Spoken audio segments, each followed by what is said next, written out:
Cinderella की सौतेली माँ उसकी खूबसूरती से जलती थी। हर दिन वह सिंड्रेला के साथ बुरा बर्ताव करती, उसे घर के सबसे गंदे काम करने को कहती। अगर सिंड्रेला थोड़ी देर भी आराम कर लेती और पकड़ी जाती तो सौतेली माँ उसे और ज्यादा सजा देती। एक दिन सौतेली माँ ने रेत के साथ सोयाबीन मिला दिए और उन्हें हिला हिला कर एक कर दिया। उसने सिंड्रेला से कहा कि वह सोयाबीन को रेत से अलग करे और काम पूरा होने तक खाना नहीं मिलेगा। सिंड्रेला बहुत उदास हुई। उसके पिता के जिंदा रहते सौतेली माँ की उसके साथ ऐसी हिम्मत नहीं होती। पास खड़ी एक नौकरानी ने उसका मजाक उड़ाते हुए कहा कि अब वह अमीर लड़की नहीं, बस एक नौकरानी है। उन्हें यह नहीं पता था कि कोई चुपके से सिंड्रेला की मदद कर रहा है। सिंड्रेला ने सोयाबीन और रेत का मिश्रण बाहर डाला और एक एक कर अलग करने लगी। तभी अचानक कुछ जादुई हुआ।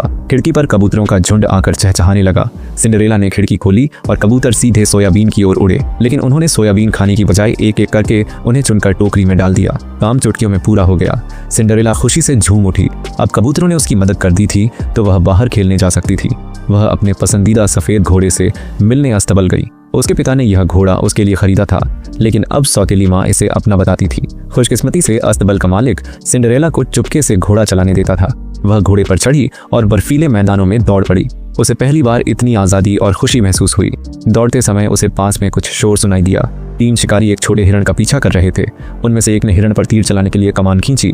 सिंड्रेला यह नहीं होने दे सकती थी। उसने जल्दी से एक बर्फ का गोला फेंका, जिससे हिरण डर कर भाग गया। हिरण सुरक्षित बच गया। सिंड्रेला को गर्व हुआ, लेकिन शिकारियों ने उसे देख लिया और उसका पीछा करने लगे। उसने इलाके की जानकारी का इस्तेमाल कर उन्हें चकमा दे दिया, मगर उसने इतना शोर किया कि शिकारियों ने उसे फिर से ढूंढ लिया। इस बार शिकारियों ने उसे पकड़ने के लिए अलग अलग रास्ते अपनाए। आखिरकार उन्होंने उसे एक बड़े पेड़ के पास घेर लिया, लेकिन जैसे ही वे पास आए उनकी आंखें फटी रह गईं। सामने कोई साधारण लड़की नहीं, बल्कि एक खूबसूरत युवती थी। शिकारियों के हिचकिचाते ही सिंड्रेला उनके घोड़ों की ओर दौड़ी, एक पर कूदी और भाग निकली। शिकारियों ने भी घोड़े पर बैठकर पीछा किया, मगर वे उसे पकड़ नहीं पाए। शिकारी हैरान थे। वे रोज शिकार करते थे, फिर भी उनकी सवारी इतनी अच्छी नहीं थी। उनमें से एक शिकारी सिंड्रेला के बारे में जानने को बहुत उत्सुक हो गया। तभी एक बूढ़ा व्यक्ति प्रकट हुआ। पता चला कि वह शिकारी दरअसल राज्य का राजकुमार था। राजा राजकुमार को देश की बागडोर समझाने के लिए उसे यात्रा पर ले गए थे, मगर राजकुमार को यह बोरिंग लगा और वह 2 नौकरों के साथ शिकार पर निकल गया। जब राजा ने राजकुमार को शिकार से लौटते देखा तो उन्होंने उसे जिम्मेदारी न निभाने के लिए डांटा। राजकुमार की उम्र में राजा खुद राज्य संभाल चुके थे। राजकुमार को गंभीर बनाने के लिए राजा ने 7 दिनों में एक भव्य नृत्य समारोह रखने का फैसला किया। उन्होंने आसपास के राज्यों के सभी राजपरिवारों और राजकुमारियों को आमंत्रित किया ताकि राजकुमार की शादी हो सके। सिंड्रेला की स्टेप मदर, जो एक नोबल वुमन थी और रॉयल बॉल में जाने की इजाजत मिली हुई थी, उसने अपनी बेटी को बहुत ही खूबसूरत कपड़े पहनाए ताकि वह प्रिंस की पत्नी बन सके। सिंड्रेला को भी बॉल में जाना था, लेकिन स्टेप मदर नहीं चाहती थी कि सिंड्रेला उसकी बेटी से आगे निकल जाए, इसलिए उसने सिंड्रेला को जाने से मना कर दिया। बेटी ने सिंड्रेला का मजाक उड़ाते हुए कहा, तुम इतनी बदसूरत हो कि सब डर जाएंगे। सिंड्रेला ने कुछ नहीं बोला और चुपचाप मान गई। बेटी के नए कपड़े आने के बाद उसके पुराने कपड़े सिंड्रेला को दे दिए गए। सिंड्रेला ने ठंडे नदी के पानी में उन्हें धोया और फिर घर के खेतों में काम करने लगी। एक दिन काम खत्म करने के बाद सिंड्रेला ने मन बहलाने के लिए शिकार पर जाने का सोचा, लेकिन उसके पास शिकार के लिए सही कपड़े नहीं थे। पास बैठे एक उल्लू ने उसकी बात सुन ली। तभी उसने जमीन पर एक पाइनकोन देखा। जब उसने पाइनकोन खोला तो अंदर से एक सेट कपड़े निकले। उसे समझ आया कि यह उल्लू का उपहार है। वह उसका गार्डियन एंजेल था। सिंड्रेला ने उल्लू को धन्यवाद दिया और शिकार पर निकल पड़ी। ठीक उसी समय प्रिंस और उसका ग्रुप भी उसी जंगल में शिकार कर रहा था। प्रिंस ने एक लोमड़ी देखी और उसके पैर में तीर मार दिया। यह वही जंगल था जहां सिंड्रेला शिकार करती थी, लेकिन अब प्रिंस ने कब्जा कर लिया था। सिंड्रेला को गुस्सा आ गया। तभी एक चील उड़ती दिखी और प्रिंस ने उसे मारने की कोशिश की, लेकिन हर बार चूक गया। सिंड्रेला ने मौका देखा। उसने एक तीर से चील को मार गिराया और प्रिंस के होश उड़ने से पहले ही दूसरा तीर उसके हाथ में पकड़ी लकड़ी पर मार दिया। सिंड्रेला सामने आई और प्रिंस से कहा, यह जंगल मेरा है। प्रिंस को गुस्सा नहीं आया। उसने सिंड्रेला को एक रिंग दी जो यह दिखाती थी कि वह मास्टर आर्चर है। सिंड्रेला को लगा कि शायद वह ज्यादा सख्त हो गई। प्रिंस ने उसके हुनर को फिर से देखना चाहा। सिंड्रेला ने धनुष खींचा और दूर एक पेड़ के पाइनकोन को निशाना बनाया। प्रिंस हैरान रह गया। जब वह देखता ही रहा, सिंड्रेला चुपचाप गायब हो गई। प्रिंस उसके पीछे भागा। वह जानना चाहता था कि यह अद्भुत लड़की आखिर है कौन। राजकुमार सिंड्रेला को तलाशते हुए चारों तरफ देखता है। वहीं पेड़ पर बैठी सिंड्रेला उसकी हरकतों को देखकर मुस्कुरा रही थी। कुछ दिन बाद राजकुमार के लिए दुल्हन चुनने का दिन आता है।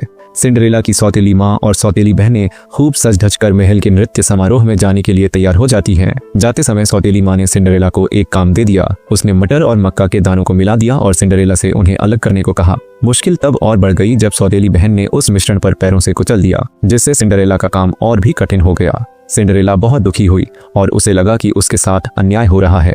वह मन ही मन सोचने लगी, अगर मेरे पिता जीवित होते तो मैं भी राजा के नृत्य समारोह में जा पाती, लेकिन अब मैं यहाँ मटर चुनने में फंसी हूँ। तभी कुछ कबूतर वहां आए और एक उल्लू चुपके से उसकी मदद करने लगा। काम पूरा होते ही सिंड्रेला ने उल्लू को ढूंढा, उसे धन्यवाद दिया और बताया कि वह भी नृत्य समारोह में जाना चाहती है। उल्लू ने उसकी मदद करने का फैसला किया। जादू की मदद से उल्लू ने सिंड्रेला को नृत्य समारोह के लिए एक खूबसूरत गाउन दिया, पर यही काफी नहीं था। एक सफेद घोड़ा भी वहां आया और सिंड्रेला को महल तक ले जाने के लिए तैयार हो गया। जब सिंड्रेला महल की ओर जा रही थी, तभी महल में तनाव का माहौल था। राजकुमार के माता पिता उसे एक अमीर और सुंदर महिला से मिलवा रहे थे, उम्मीद में कि वह उसे चुन लेगा, लेकिन राजकुमार को उसमें कोई दिलचस्पी नहीं थी। माता पिता का दबाव बढ़ता गया और स्थिति अजीब होने लगी। दबाव से बचने के लिए राजकुमार ने एक ऐसी महिला को चुन लिया जो खास आकर्षक नहीं थी, सोचकर कि उसके माता पिता मना कर देंगे, लेकिन राजा ने सिर्फ इतना कहा, राजकुमार का स्वाद अनोखा है। आखिरकार सिंड्रेला महल पहुंच गई। वह अंदर जाने से डर रही थी, इसलिए खिड़की से झांक कर देखने लगी। तभी उसकी नजर राजकुमार पर पड़ी, वही आदमी जिससे वह पहले मिली थी। सिंड्रेला को देखते हैं जो अपनी स्टेप मदर के डर से बॉल में जाने से घबरा रही है। उसका दिल तेजी से धड़क रहा था क्योंकि स्टेप मदर महल के अंदर ही मौजूद थी। जैसे ही वह वापस जाने का फैसला करती है, उसका सफेद घोड़ा बेचैन हो जाता है। घोड़ा चाहता था कि वह अंदर जाए और सबकी नजरों में आए। घोड़े के हौसले से सिंड्रेला ने महल का रुख किया। जैसे ही वह गेट पर पहुंची, गार्ड्स ने उसे देखा, लेकिन रोकने की बजाय उन्होंने सोचा, ये तो किसी राजकुमारी जैसी दिख रही है। चुपके से अंदर घुसने के लिए सिंड्रेला ने एक घूंघट पहन लिया, लेकिन घूंघट भी उसकी खूबसूरती को छिपा नहीं पाया। पूरी बॉल उस पर टूट पड़ी। उसी रात पहली बार राजकुमार ने किसी लड़की को डांस के लिए चुना। वह जानना चाहता था, तुम कौन हो, तुम्हारा चेहरा क्यों छिपा है? पर सिंड्रेला चुप रही। उसे लगा, मैं न तो राजकुमारी हूँ न ही कुलीन, मैं उसके लायक कैसे हो सकती हूँ? लेकिन राजकुमार को इन बातों से कोई मतलब नहीं था। सिंड्रेला फिर भी जवाब देने से पहले ही वह गायब हो गई। रात के अंधेरे में राजकुमार ने सिंड्रेला का खोया हुआ हाई हील जमीन पर देखा। उसने घोड़े पर बैठकर उसका पीछा किया। बर्फीली रात थी। सिंड्रेला घर पहुंच गई, मगर राजकुमार उसके पीछे पीछे शहर तक आ पहुंचा। अगले दिन राजकुमार ने हर लड़की को हाई हील पहनने को कहा, पर किसी का पैर नहीं आया। तभी स्टेप मदर शहर लौटी। उसने तुरंत पहचान लिया, ये तो सिंड्रेला का जूता है। चुपके से उसने सिंड्रेला की ड्रेस चुराई और अपनी बेटी को गुलाबी पोशाक पहनाकर राजकुमार के सामने पेश किया। राजकुमार ने लड़की से जूता पहनने को कहा, मगर स्टेप मदर ने जूते छुपाने की योजना बनाई। राजकुमार समझ गया, ये वो लड़की नहीं है। इसी बीच सिंड्रेला को एहसास हुआ कि राजकुमार का प्यार सच्चा है। उसने सोचा, काश मेरे पास एक खूबसूरत वेडिंग ड्रेस होती। तभी दूर से घोड़े की टापों की आवाज आई। राजकुमार ने देखा, बर्फ पर सफेद घोड़े पर सवार एक लड़की, खूबसूरत, आत्मविश्वास से भरी। जब उसने हाई हील पहना तो वह एकदम फिट बैठा। राजकुमार की आंखों में चमक आ गई। यही तो वह लड़की है। दोनों की निगाहें मिली। सिंड्रेला का डर गायब हो चुका था और इस तरह राजकुमार और सिंड्रेला ने एक दूसरे को पा लिया और राजकुमार ने सिंड्रेला के सामने शादी का प्रस्ताव रखा। सफेद घोड़े पर सवार होकर दोनों नई जिंदगी की तरफ बढ़ चले।